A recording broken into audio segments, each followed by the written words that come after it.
Bienvenue sur Africa 24 dans cette nouvelle édition du QG Weekend. Voici les titres de l'actualité. La Namibie fait partie des nations africaines représentées à la 71e Assemblée générale de l'ONU. Ce pays de plus de 2 millions d'habitants a réaffirmé son engagement dans les objectifs mondiaux de développement durable. Adoption du budget de l'année 2017 lors d'un conseil des ministres au Burkina Faso. Un budget établi sur la base des objectifs fixés dans le plan national de développement économique et social. Et puis au Niger, un nouveau jeu vidéo produit par un studio national fait sensation auprès des populations. Le jeu Les Héros du Sahel a été téléchargé plus de 7000 fois en un mois.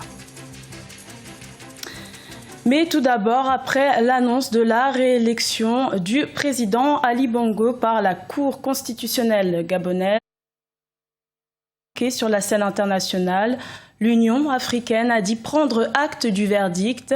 Le président en exercice de l'Union africaine, Idriss Déby Itno, a invité le président Ali Bongo à créer les conditions nécessaires au dialogue avec tous les fils du Gabon et a exhorté l'opposition à plus de responsabilités. Et sachez que la cérémonie d'investiture du président réélu gabonais Ali Bongo est programmée pour ce mardi 27 septembre.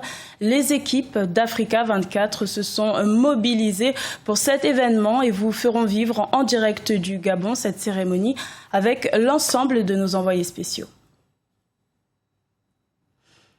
La Namibie a réaffirmé son engagement pour atteindre les objectifs de développement durable dans le monde d'ici 2030. Un développement qui passerait par une croissance économique inclusive selon le président namibien, Olivier Yérédobré. La Namibie souhaite plus que jamais s'inscrire dans l'agenda de développement durable adopté par l'ONU en 2015. C'est ce qu'a affirmé le président Hage Geingob lors d'un discours ce mercredi 21 septembre 2016 à la 71e Assemblée générale de l'ONU. L'année dernière, nous nous sommes engagés à l'égard d'un nouveau programme de développement durable. Nous sommes tous d'accord que la mise en œuvre efficace de ce programme exigera la cohésion et la complémentarité des différents niveaux. Nous affirmons que nous appuierons les efforts faits internationalement pour assurer une vie de dignité à tous. La Namibie est un pays à revenu intermédiaire avec un PIB de 5 600 $ par habitant. Le pays dispose de plusieurs avantages. Une population éduquée avec environ 80% de sa population qui est alphabétisée et un sous-sol riche en divers minéraux, notamment en uranium, cuivre, argent, diamant. Des atouts que le président envisage de prendre en compte pour améliorer la croissance économique. Du point de vue de la croissance économique, nous devons veiller à une croissance inclusive permettant de créer des emplois pour tous nos citoyens. Nous devons donc nous employer à accroître notre économie de façon durable pour veiller à combattre réellement le fléau de la pauvreté. Ce pays garde une économie stable qui repose principalement sur ses ressources minières. Toutefois, le président compte sur la diversification de l'économie pour développer la croissance. Le tourisme écologique et le développement durable sont ainsi des pistes privilégiées pour atteindre cet objectif. Au Burkina Faso, le gouvernement a annoncé une production record d'or pour cette année 2016. La production de métal jaune devrait atteindre 40 tonnes. Notons qu'entre 2000 et 2016, le code minier burkinabé a été largement réformé. Il est devenu plus attractif pour les capitaux étrangers. Des investissements de l'ordre de 1,8 milliard d'euros ont été enregistrés durant cette période. Le budget burkinabé de l'année 2017 a été adopté en Conseil des ministres. Un budget en hausse de 27% par rapport à celui de 2016 et plus concentré sur les secteurs socio-économiques. Les explications d'Idlet Merabel-Bissou. Au Burkina Faso, le Conseil des ministres a adopté le budget de l'année 2017. Les recettes budgétaires totales de 2017 se chiffrent à 4 477 900 000 francs CFA, dont 438 265 millions de francs CFA au titre des recettes propres et 566 212 900 000 francs CFA au titre des ressources extraordinaires, soit une hausse de 27,42% par rapport aux prévisions rectifiées de 2016. Au niveau donc des dépenses, nous sommes à 2 407 969 350 000 francs CFA, soit une augmentation également des dépenses de 33%.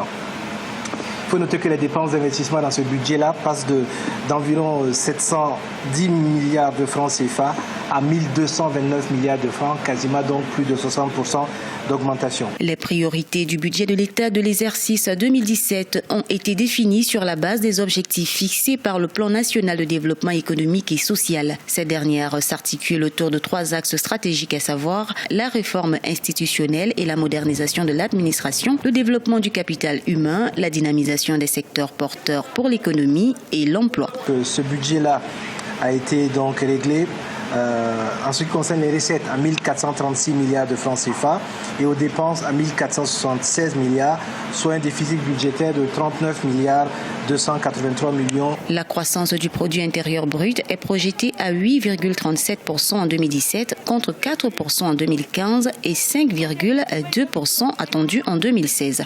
Comparativement à 2016, on observe une légère amélioration du taux de pression fiscale qui passe de 15,87% en 2016 à 16,75% en 2017. Le ratio se situe à 41,87% en 2017 pour une norme communautaire limitée à 35% contre un taux de 45,26% en 2016.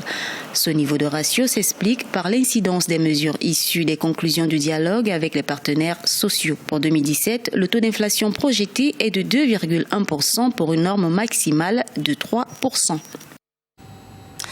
L'industrie des jeux vidéo est un marché en pleine expansion sur le continent africain. Au Niger, depuis le 26 août 2016, le nouveau jeu Les Héros du Sahel, produit par un studio local, fait sensation auprès des populations. Plus de précisions dans ce reportage de notre correspondant Sadou Alizé Mokhtar. Les Héros du Sahel est le nom du jeu vidéo 100% made in Niger. Conçu par Husseini Issa Mahaman, un jeune homme de 24 ans, ce jeu vidéo puise son fond et sa forme dans les richesses culturelles du Niger. Réalisé dans un décor nigérien mêlant sonorité et rythmes locaux, Les Héros du Sahel a su séduire. En moins d'un mois, il a déjà été téléchargé plus de 7000 fois. C'est une bande dessinée qui montre un peu l'histoire d'un jeune super-héros nigérien qui porte les couleurs du pays. Donc, il a les couleurs du drapeau national. Et il utilise une pierre magique qui utilise l'énergie solaire. Et c'est avec ça qu'il arrive à puiser ses forces, qu'il arrive à combattre ses adversaires. Ce premier essai pourrait bien constituer les premiers pas d'une industrie de jeux vidéo au Niger. Mahaman Husseini Issa ne compte pas s'arrêter là. Il travaille actuellement sur une version commerciale des Héros du Sahel, ainsi que 4 autres jeux vidéo. Il y a pas mal de choses qui m'ont inspiré pour la conception du jeu, à savoir la culture de mon pays, la culture nigérienne. Aussi la chanson de Maman Barka qui s'appelle Niger mon beau pays, et le voyage que j'ai eu à faire l'année passée à l'intérieur du pays jusqu'à Kingimi. Donc pendant tout le trajet, j'ai vu à quel point l'intérieur du pays était vraiment beau, et ça m'a appris beaucoup de choses sur la différence culturelle qu'on avait ici au Niger, et j'ai trouvé que c'était une richesse.